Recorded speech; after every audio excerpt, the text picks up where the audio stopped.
Glória a Deus. Eu quero cumprimentar a todos com a paz do Senhor. Eu quero cumprimentar a todos com a paz do Senhor. Quantos estão felizes com Jesus nessa noite? Glória a Deus. Jesus está neste lugar. E nós vamos entregar a Ele a nossa adoração. Enquanto você estiver ouvindo a palavra, você tem liberdade de adorá-lo, glorificá-lo, porque Ele é digno da sua vida, do seu louvor, do seu coração, da sua adoração. Abra sua Bíblia comigo. Evangelho segundo escreveu Lucas, capítulo 2. Lucas, capítulo 2, versículo de número 41.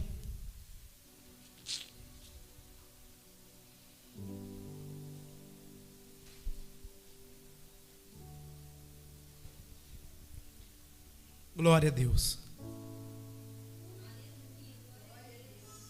Lucas capítulo 2, versículo 41. Diz assim o texto. Ora, todos encontraram? Diz assim: ora, anualmente iam seus pais a Jerusalém para a festa da Páscoa. Quando ele atingiu os 12 anos, subiram a Jerusalém, segundo o costume da festa. Terminados os dias da festa, ao regressarem, permaneceu o menino Jesus em Jerusalém, sem que seus pais o soubessem. Pensando, porém, estar ele entre os companheiros de viagem, foram caminho de um dia, e então passaram a procurá-lo entre os parentes e conhecidos, e não tendo encontrado, voltaram a Jerusalém à sua procura. 3 dias depois, o acharam no templo, assentado no meio dos doutores, ouvindo-os e interrogando-os. E todos os que ouviam, muitos se admiraram da sua inteligência e das suas respostas. Logo que seus pais o viram, ficaram maravilhados. E a sua mãe lhe disse: filho, por que fizeste assim conosco? Teu pai e eu, aflitos, estamos à tua procura. E ele lhes respondeu: por que me procuráveis? Não sabíeis que me cumpria estar na casa de meu pai? Não compreenderam, porém, as palavras que lhe dissera. E desceu com eles para Nazaré. E era-lhe submisso. Sua mãe, porém, guardava todas as coisas no coração. E crescia Jesus em sabedoria, estatura e graça diante de Deus e dos homens. Pai, obrigado pela sua palavra. Foi lida nessa noite. E agora eu quero pedir ao Senhor que me use com poder e autoridade. Que o Senhor tome meu coração, meus lábios, a minha vida, para que eu possa conseguir transmitir tudo aquilo que o Senhor colocou no meu coração e as verdades contidas nessa palavra. Eu quero orar repreendendo toda seta maligna, toda distração. Deus, tudo aquilo que não provém de Ti, que vai tentar roubar a palavra do Senhor que será semeada neste lugar. Guarda, Senhor, essa casa, guarda este lugar. Senhor, envia os seus anjos acampados ao redor deste lugar e que a tua palavra possa encontrar corações quebrantados, contritos, abertos, ó Pai, possa salvar corações, transformar vidas para a glória do teu nome. Assim, Senhor, eu entrego essa ministração, essa noite em tuas mãos, em nome de Jesus. Amém. Irmãos, eu quero falar com vocês nessa noite sobre o perigo de perder Jesus. Esse texto é um texto muito conhecido de todos nós. Talvez você já ouviu ministrações em cima dele, e talvez até aqui mesmo na igreja você já ouviu ministrações em cima desse texto. Porém, hoje eu estava orando, estava com outro texto no meu coração, e orando aqui na parte da tarde, o Espírito Santo colocou esse texto de uma forma muito forte no meu coração. E eu entendi que seria de Deus eu estar transmitindo essa mensagem nessa noite. Quando a gente olha o Evangelho de Lucas, no capítulo 2, está narrando a chegada do Messias, o nascimento de Jesus, do versículo 1 ao versículo 7, ali está narrando que os pais subiram e ali para encontrar um lugar na hospedaria, e ali eles não vão achar lugar, e assim encontrar uma manjedoura. Menino Jesus nasce. Depois do verso 8 em diante, você vai ver a visita dos anjos e dos pastores diante do nascimento de Cristo. Depois passa 8 dias, o texto vai dizer que Jesus é apresentado no templo. Lá no versículo 21, a circuncisão de Jesus, a apresentação dele. Depois do versículo 22 em diante, Simeão, ainda no capítulo 2, dentro do templo, pega o menino no colo, ergue ele e diz: agora o Senhor pode despedir o teu servo, porque os meus olhos viram o Rei da Glória. A gente olha dentro desse capítulo, é a chegada do Salvador. Depois a gente vê aqui a profetisa Ana também, uma mulher piedosa com 84 anos de idade, que não deixou o templo, mas adorava a Deus de dia e de noite, aguardando o Salvador, e ali ela viu a redenção de Israel. Depois, Lucas cita um trecho bem pequenininho sobre a vida de Jesus em Nazaré. E aí, a partir desse nascimento de Jesus, pula então para o texto onde nós iniciamos, no versículo 41. De alguns dias de vida, Lucas narra esses primeiros dias de vida de Jesus, e depois Lucas agora começa a detalhar acerca com um menino já estava com 12 anos. A Bíblia não relata como foi a adolescência. A Bíblia não relata como foi esse período de alguns meses, alguns dias, até o menino completar 12 anos. Mas esse texto que nós lemos, ele nos tem muitas informações abençoadas, que trazem para nós um enriquecimento muito grande da nossa fé. Porque o texto vai dizer, irmãos, que os pais de Jesus, Maria e José, eles vão subir ao templo. Olha o verso 41. Anualmente iam seus pais a Jerusalém para a festa da Páscoa. Aí o texto diz: quando ele atingiu os 12 anos, subiram a Jerusalém, segundo o costume da festa. A gente começa a perceber aqui que os pais de Jesus eram homens piedosos.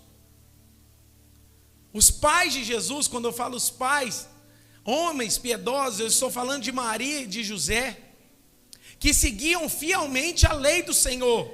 Se nós olharmos, coloca comigo aí na televisão o Êxodo capítulo 23, versículo 14.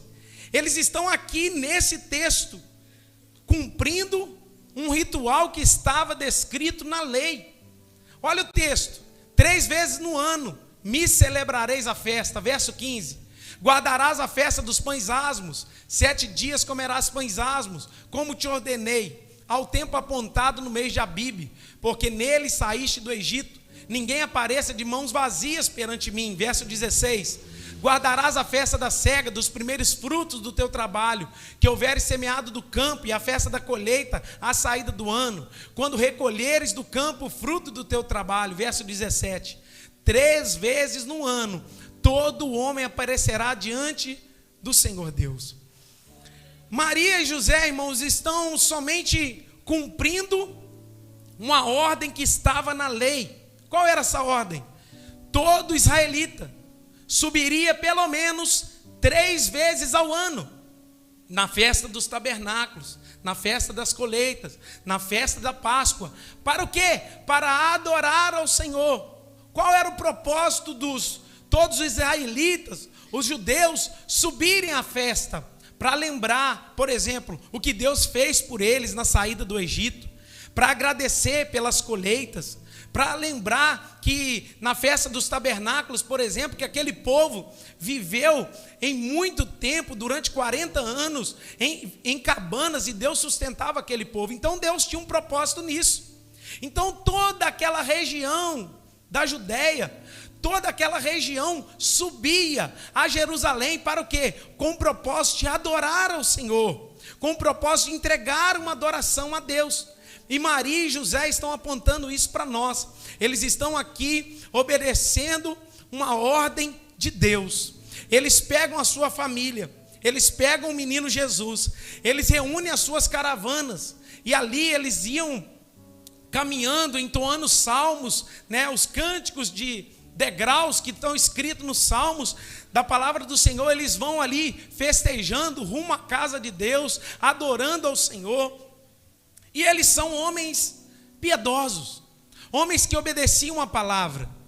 Note que eles estão indo para Jerusalém, eles vão cumprir esses dias lá de adoração, eles vão entregar o que eles foram entregar na adoração, eles vão entrar no templo, eles vão dar o sacrifício, eles vão entregar a sua oferta, eles vão ali ter comunhão uns com os outros, porque, repito, toda aquela região subia para a cidade santa adorar o nome do Senhor.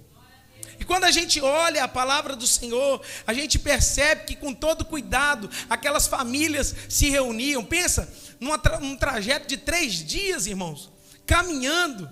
Tinha um momento de parar, tinha um momento de descansar, tinha um momento de dormir, tinha um momento de comer. E aquelas famílias indo para Jerusalém com o propósito de entregar a adoração deles ao Senhor. E os pais de Jesus fizeram isso. Eles sobem juntos. Eles sobem a cidade santa juntos. Pensa na alegria, irmãos, que eles têm de reunir a sua casa e falar: nós estamos cumprindo a lei, nós estamos obedecendo a lei, nós estamos andando na ordenança que Moisés deixou para nós, que o nosso Pai, o Senhor Deus, deixou para o nosso coração. Então nós vamos subir para entregar a nossa adoração. E assim eles fazem. Eu não sei qual adoração eles levaram, mas eles levaram. Eu não sei qual tipo de sacrifício eles levaram, mas eles levaram. Eu não sei o que eles apresentaram diante de Deus naquele dia, naquele tempo, naquele lugar, mas algo eles fizeram para a adoração do nome do Senhor. Eu não sei o que você trouxe, mas quando você chega no culto, você tem que trazer algo. Eu não sei o que você veio fazer neste lugar. Espero que você não tenha vindo passear neste lugar. Mas quando chegar dentro da casa de Deus, venha com as mãos cheias, não somente de oferta, mas com o coração rendido, com a vida rendida, desejoso de entregar a sua vida, o seu caminho, o seu coração. O único intento do nosso coração aqui nessa noite é fazer o nome do Senhor elevado, grande, exaltado, porque Ele merece a nossa adoração. Então eles vão, irmãos, mas acontece um grande problema lá. Quando eles vão, eles entregam a adoração, eles sobem juntos, pensa na alegria deles, mas quando eles descem, Jesus fica para trás. E é sobre isso que eu quero falar nessa noite, o perigo de deixarmos Jesus para trás, o perigo de nós caminharmos e Jesus ficar e a gente continuar, o perigo de nós irmos fazer o que Deus estabeleceu que nós façamos na lei, cumprimos a lei, adorarmos ao Senhor sem Jesus. Ele foi, mas quando a gente desce, quando eles desceram, o menino ficou. Eu quero refletir com você nessa noite o perigo de perdermos Jesus na caminhada. Eu não sei se você já teve a sensação de perder alguém. Um dia nós estávamos lá em São Paulo, e um shopping muito grande, e um primo nosso, a gente andando, e resolvemos parar num lugar que vende tipo um café, assim, alguma coisa, e um filho dele continuou andando. A gente parou, ele continuou. E quando a gente olhou para o lado, cadê o Raul? O Raul não estava lá mais. Um shopping muito grande, começa a sair todo mundo gritando: Raul, Raul daqui, Raul dali, e grita para lá e grita para cá. Cadê o Raul? Irmãos, que desespero. Que coisa triste. E rapidamente ali, em poucos minutos, veio uma mulher e falou assim: eu vi uma criança andando sozinha para lá, e a gente foi naquele rumo e encontramos o menino. Perdeu um filho, irmãos, é uma situação muito ruim. A gente estava lá naquele dia, a gente vivenciou o desespero dos pais ali, dizendo, ufa. Eu fico imaginando pessoas que perdem da família. Fico imaginando pessoas que foram dar um passeio num lugar e nunca mais voltaram. Esses dias eu vi na internet um homem que foi bater uma carga no Rio de Janeiro, como chapa de um caminhoneiro no Ceasa. Ele bateu ali e já tinha 8 meses que ele estava no Rio, porque aquele caminhoneiro deixou aquele homem para trás. E ele estava vivendo na rua.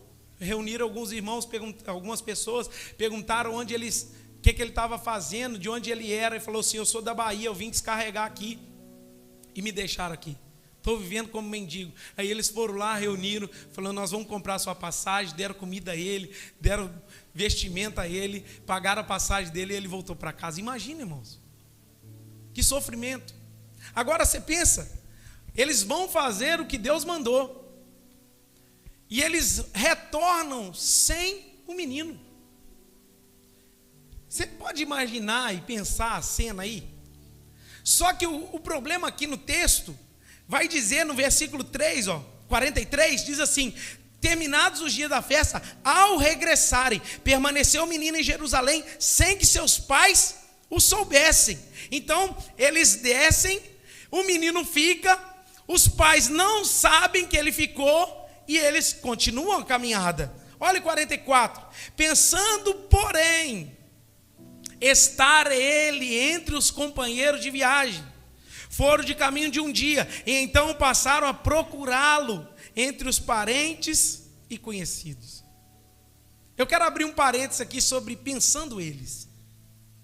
O texto diz, pensando porém. Eles estavam achando que estava tudo normal, e não estava. Eles estavam achando que o menino Jesus estava com eles, e não estava. Eles estavam achando que o menino Jesus estava ou no meio das crianças, ou no meio dos homens, porque andava em blocos. As crianças, as mulheres, mulheres com crianças, homens. E quando deu talvez 12 anos, eles já pensaram, ou Jesus está lá nas crianças ou já está nos jovens. Se perdeu entre os jovens, crianças e adolescentes. Eu não sei quem eu sou mais. Não é isso que aconteceu. Mas olha o texto. Eles estão descendo a caminho de um dia. Aí que eles vão perceber que Jesus não estava com eles. Esses pais, alguns comentaristas vão defender que não é negligência. E eu concordo. Talvez seria um descuido. Talvez seria uma desatenção. Ou seja, e pode ser também aplicado como uma distração. E você sabe que o descuido, a desatenção, a distração, tem nos feito perder Cristo.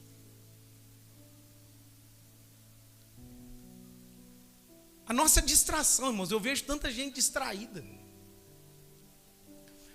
Eu vejo tantas pessoas distraídas com aquilo que tem que fazer. Tem muita gente aqui hoje que veio aqui pensando o que vai ser durante a semana. O que eu vou fazer amanhã? Amanhã eu acordo. Amanhã eu tenho que fazer isso. Amanhã eu tenho que varrer casa. Amanhã eu tenho que passar pano. Amanhã eu tenho que ir na academia. Amanhã eu tenho que trabalhar. Amanhã eu tenho que estudar. Amanhã eu tenho que resolver isso. Amanhã eu tenho que fazer aquilo. E ele está aqui vivendo um amanhã e você está deixando de viver o hoje. E a nossa mente começa nessa rotina. E a gente se distrai com isso e perde Cristo. Perde o foco de Cristo. E quando a gente olha para a palavra de Deus, eles vão caminhar um dia. Eles foram capazes de caminhar um dia sem perceber que Jesus não estava no meio. Pode sim, irmãos. Talvez você caminhar um dia. Talvez você caminhar alguns dias. Talvez você caminhar meses. E Jesus não está mais com você. Dependendo do tamanho da sua distração, pode durar anos. E você achar que está tudo certo. Porque eles estavam pensando que Jesus estava lá. Eles estavam pensando que estava tudo ok. E não estava. Você já viu aquelas pessoas que batem no peito e acham que o cristianismo deles é uma beleza? Está tudo certo comigo. Eu estou bem espiritualmente. eu estou assim, eu estou assado. Aí o Senhor faz um raio-x no coração daquela pessoa, está bem nada, tem algo errado. Quando a gente olha isso, irmãos, o Espírito de Deus trazia ao meu coração nessa tarde, para trazer ao seu coração. Quantos estão caminhando sem perceber que Cristo ficou e eles continuaram? Tem um perigo na nossa caminhada cristã, onde nós estamos continuando. Jesus parou e a gente continuou. E pode acontecer o contrário, que Jesus andou e você ficou. O perigo de nós estarmos caminhando sem perceber que Jesus ficou para trás. A gente vem cumprir o ritual, a gente vem entregar a nossa adoração, a gente vem entregar o nosso sacrifício, a gente vem na igreja, a gente canta, a gente ouve a palavra, mas muitas vezes o nosso coração não percebe que Cristo não está no nosso meio. A nossa vida talvez está tão no automático que a gente não está percebendo que Cristo ficou e a gente continuou. A nossa vida, a gente está tão distraída com tanta coisa, que a gente não percebeu que era necessário a gente esperar Ele resolver o que tinha que resolver. Ou então, verificar antes de sair. É perigoso nós estarmos aqui cantando, pregando, orando, entregando a nossa adoração, conforme a lei diz, e Jesus não está no nosso meio. Irmãos, esse dia eu tenho meditado sobre a igreja de Laodiceia. Que perigo, irmãos.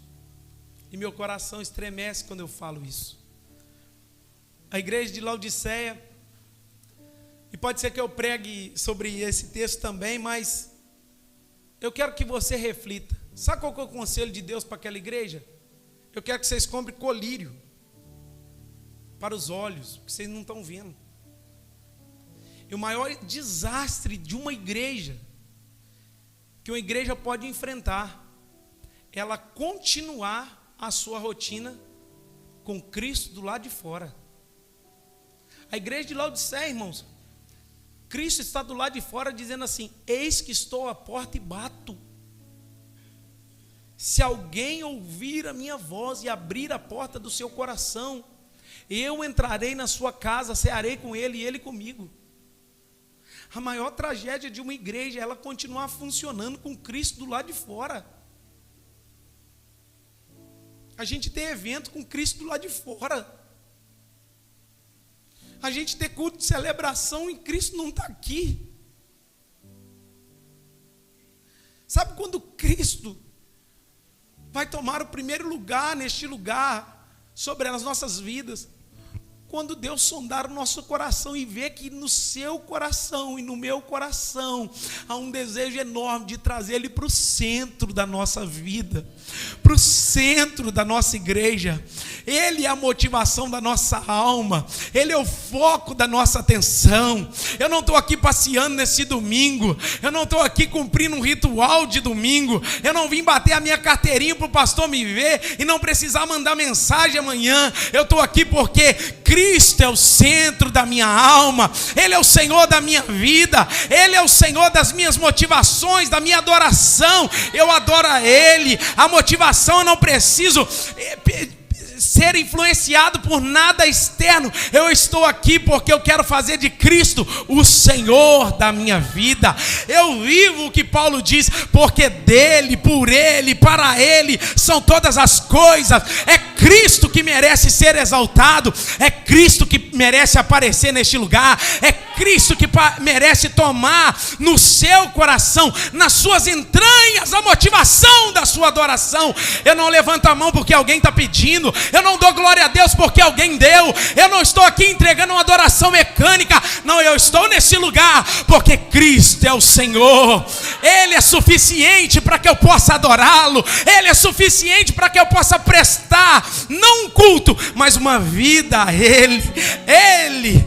Ele é o motivo, Ele é o Senhor dos senhores, Ele é o Rei dos reis, Ele é a brilhante estrela da manhã, Ele tem o seu nome gravado na palma das suas mãos e não esquece de você. Ele que cuida de você quando você tropeça e cai, Ele que perdoa os seus pecados, as suas iniquidades, Ele está aqui. Você pode nessa noite levantar a sua mão e dar um glória a Jesus, por favor.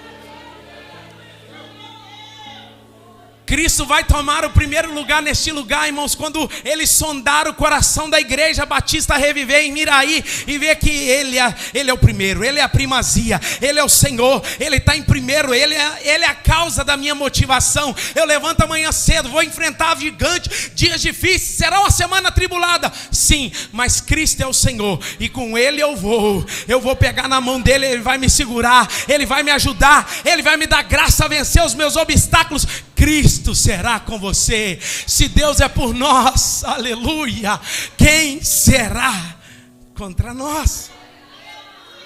Louvado seja o nome do Senhor. Senhor, irmãos, eu tenho medo, e esses dias eu tenho refletido muito sobre isso, do perigo de nós estarmos funcionando e Cristo não está aqui. Está tudo acontecendo legal. Quem olha de fora fala assim: olha que igreja legal, olha que igreja abençoada, ela está sempre cheia, olha que igreja que faz projeto social, olha que igreja que constrói, olha que igreja que dá salinha, faz salinhas, aumenta berçário, faz isso, faz aquilo. Será que Cristo está aqui? Seja sincero. Você não precisa mostrar espiritualidade para ninguém. Será que todos os cultos que você vem aqui, você sente o papai? Você sente a presença? Ou sua vida está mecânica? Ou você chega aqui, dobra o seu joelho, faz aquela oração rasa, fraca, devagar, que não passa do teto dessa igreja? Fala meia dúzia de palavras, sem motivação nenhuma, sem desejo algum. Oh Deus, eu quero só te entregar essa noite nas suas mãos. E faz aquela, muda até a voz de espiritualidade. Corações vazios. Isaías vai profetizar acerca desse povo. Esse povo me honra com os lábios, mas o coração está longe de mim. Cuidado você saber cantar os 4 louvores, irmão, mas o seu coração não processar nada desses louvores que você está cantando. A gente está caminhando um dia, pode ser mais, tá? Mas um dia a gente olha, cadê o menino? Cadê Jesus? Quando eu estava meditando nessa palavra, Deus me levou nesse texto da nuvem se movendo. Olha aqui para mim, o texto diz que o povo de Israel estava acampado, e a ordem de Deus era assim, ó: quando a nuvem se mover, desmonta a barraca toda e se move, porque ele está andando.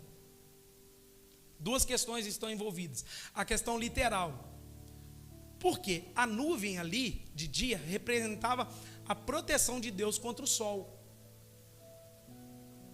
E à noite, uma coluna de fogo, porque o frio era intenso. Então presta atenção. Primeira coisa, tem que levantar a barraca, porque é literal. Se a gente ficar e a nuvem for, o que acontece? Ou a gente morre de frio ou de calor.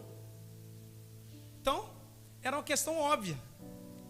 Mas o mais interessante da nuvem era o espiritual. Porque a nuvem se moveu, estava apontando uma direção. E quando a nuvem se movia, era necessário, querendo ou não querendo. Pensa, demorou 9 meses para uma grávida dar a luz. Aí, ela vai ter a luz. Vai dar a luz a um filho. Aí Deus move a nuvem. O que tem que fazer? Ganhar no meio do caminho.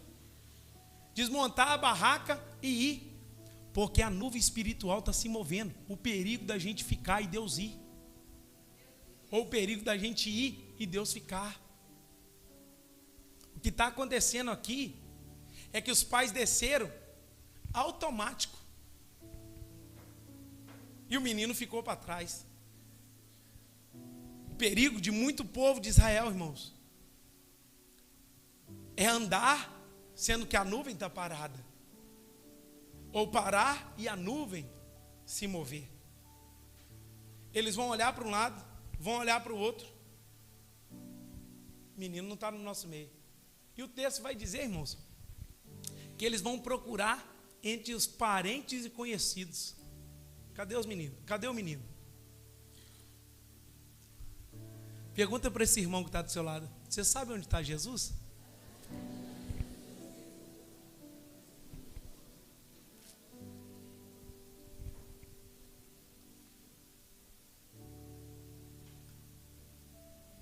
Você sabe que eu fiquei meditando nesse versículo e fiquei pensando assim, claro que é uma questão óbvia aqui que eles estão procurando entre as pessoas.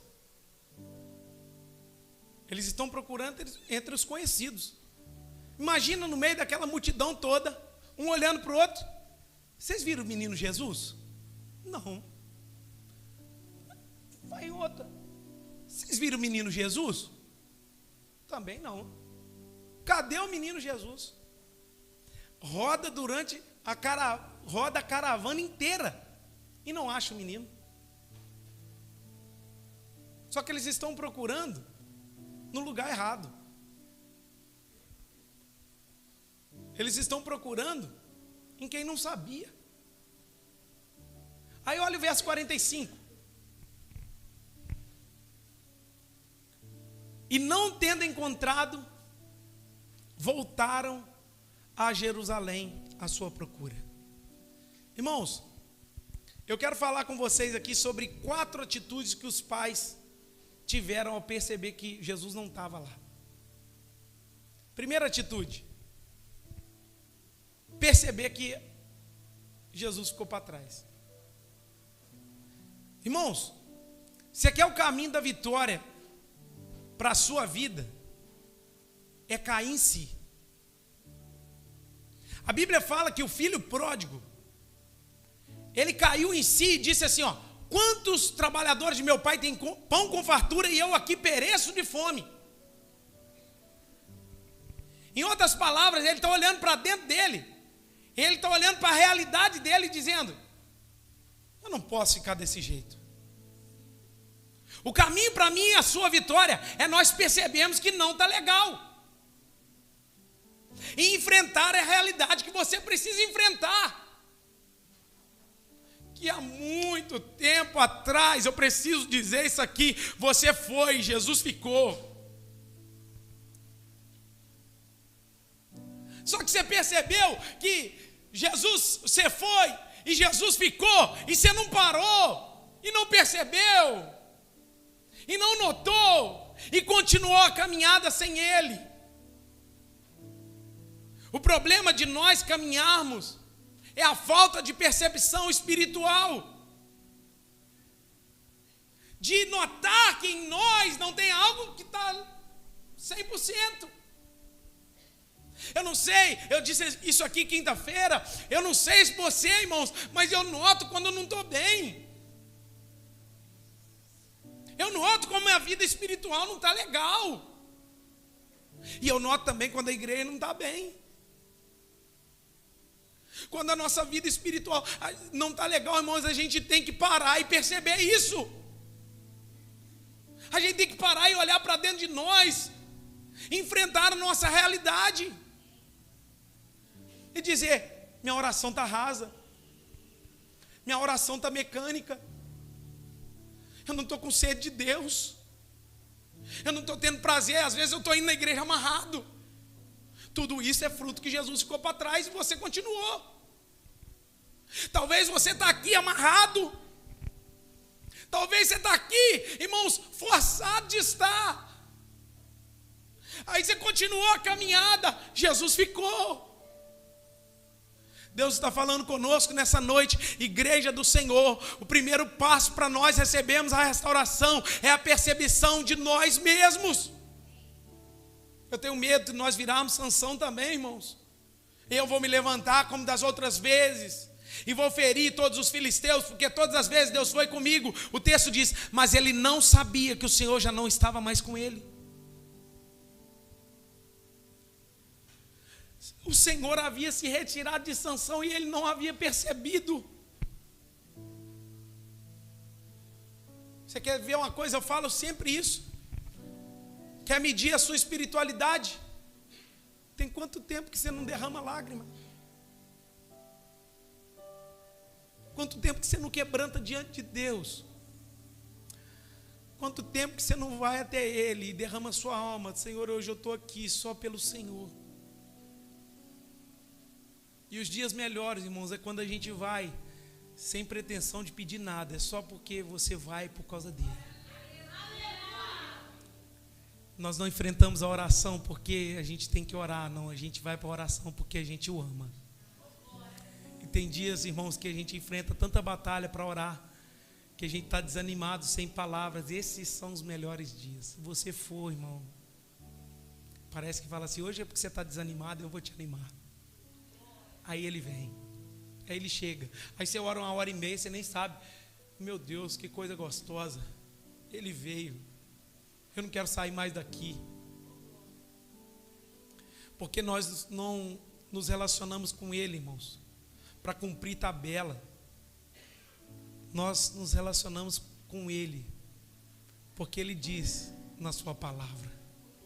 Eu não chamo vocês mais de servos, porque servo não sabe o que faz com seu senhor. Mas eu tenho vos chamado de amigos, porque tudo que eu tenho vos dado a conhecer.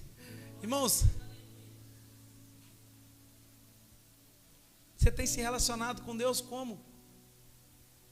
Como um pai que é seu amigo, que você vai para Ele, para estar com Ele. Ou você vai pela obrigação, hoje eu tenho que orar, hoje eu tenho que bater o meu cartão na oração. Você tem que enfrentar a sua realidade espiritual e dizer, eu não estou bem. Primeiro caminho, irmãos, é olhar para dentro de nós e dizer, eu fui e Jesus ficou. Eu continuo a caminhar e Jesus está lá atrás. Eu perdi o Senhor. Segundo ponto, eles percebem e eles vão passar a procurar. Irmãos, feliz é o cristão que percebeu que ele ficou e vai tomar uma atitude. Feliz é o cristão que viu que a espiritualidade dele não está legal, que o cristianismo dele não está alinhado, que a vida dele não está legal. Ele olhou para dentro dele, eu vou tomar uma atitude.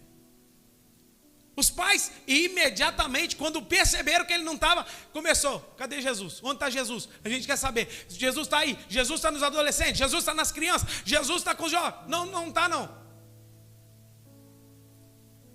Você precisa enfrentar a sua realidade e começar a agir hoje, à procura do Senhor. Se você quiser obter sua vitória, eu não falo vitória de bênçãos, mas de encontrar o Salvador. Feliz é o cristão que vai enfrentar a sua realidade, mas vai tomar também uma atitude. Ele vai orar com ação, oração. Deus está cansado das suas promessas de domingo. Essa semana eu vou orar. Essa semana eu vou ser o melhor crente.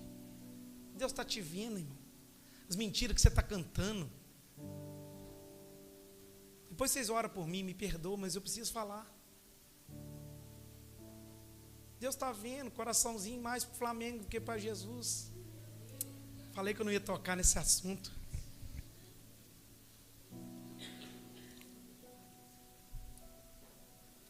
Me perdoe, por favor. Irmãos, quantas vezes a gente vê e fala com Deus assim, Deus, essa semana eu vou melhorar, essa semana eu vou orar. Irmão, mas não sai do lugar.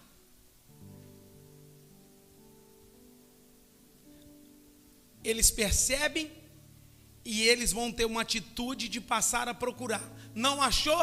Vão fazer o quê? Olha o texto. E não tendo encontrado no meio da caravana, voltaram para Jerusalém. O caminho de achar Jesus, irmãos, é o que Deus fala na carta a igreja de Éfeso, no capítulo 2, versículo 4. Lembra, pois, de onde caíste, arrepende e volta a praticar as primeiras obras. Esse é o recado. O que é que os pais estão fazendo? Voltando para Jerusalém. Porque o menino ficou lá. É onde a gente perdeu Jesus que a gente tem que voltar.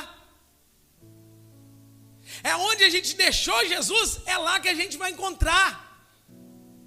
Aonde foi na sua caminhada que você perdeu Cristo? É distraído, mexendo no WhatsApp o dia inteiro, assistindo notícia de político o dia inteiro, levantando bandeira para o PT, levantando bandeira para o Bolsonaro. Aonde foi que você perdeu Jesus? E isso está te consumindo, e você não tem tempo mais para ler, não tem tempo mais para ir para Deus, porque essas coisas consomem o nosso tempo. Eu preciso dizer isso também, troca de rios o dia todo. E manda um rios engraçado aqui, um rios engraçado ali. E olha esse rios, olha isso, e olha aquilo. E é gostoso mesmo, que dá entretenimento para o nosso coração, para a nossa alma. E a gente fica afundado nessas coisas. Chega no final do dia, a gente está vazio. Aonde foi que você perdeu Jesus? Você precisa voltar lá. Volta. A ordem de Deus nessa noite para o nosso coração é que voltemos para obter aquilo que nós precisamos. É voltando a orar, voltando a jejuar, voltando a ler Bíblia, voltando a ter uma comunhão com Deus, voltando a nos relacionar com o Senhor, voltando a congregar, a ir para a célula, quinta, de manhã, de tarde, de noite. Mas você não acha que é muito fanatismo? Não acho não, irmão. É melhor você ter fanatismo com Jesus do que ter fanatismo em outra coisa que não vai te levar a lugar nenhum. Quem está aqui comigo, dê glória a Deus. Aí eles voltam lá, e quando eles chegam lá, eles encontram quem? O menino. Olha o texto, verso 46.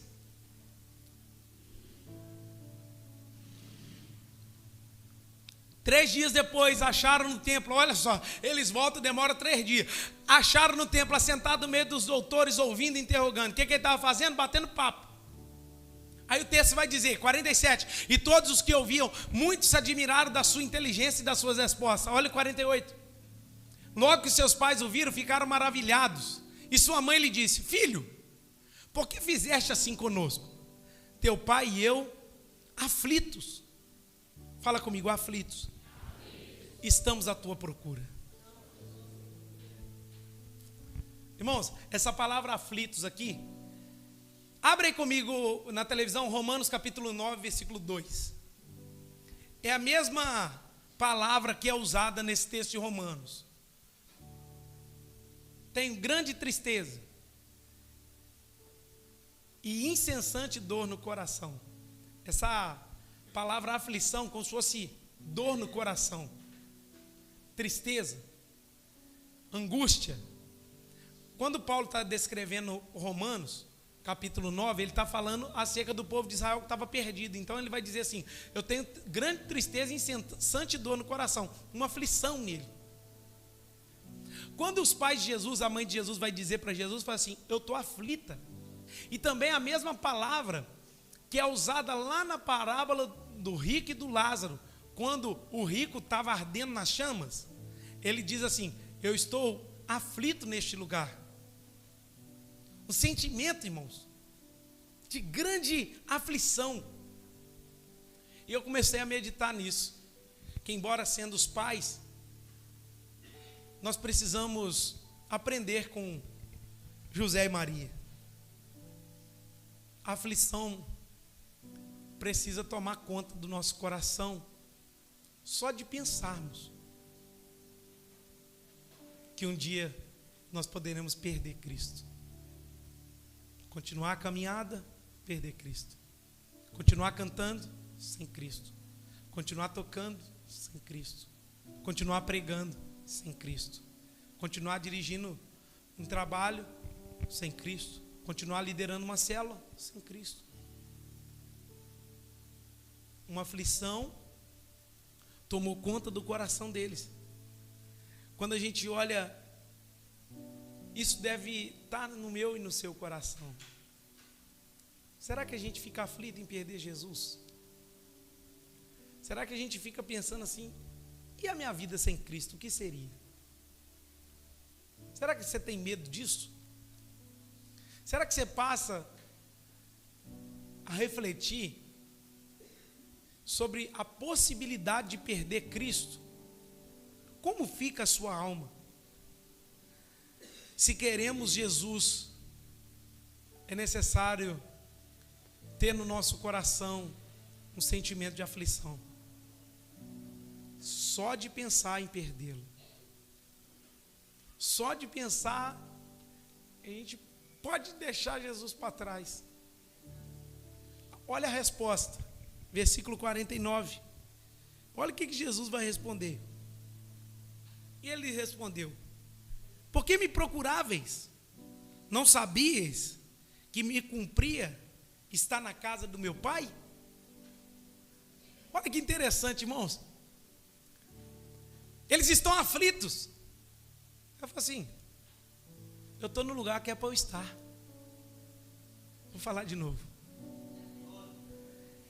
Eu estou no lugar que é para eu estar, na casa do Pai.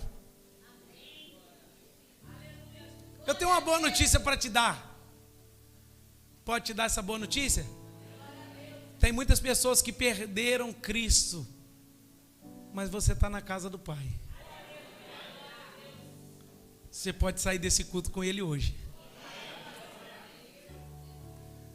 Tem muitas pessoas que na caminhada deixaram Cristo e se foram. Mas o Senhor está falando aqui no meu coração, querendo despertar o seu coração, igreja do Senhor. Você está no lugar certo. Você está na hora certa. Porque Cristo está na casa do Pai.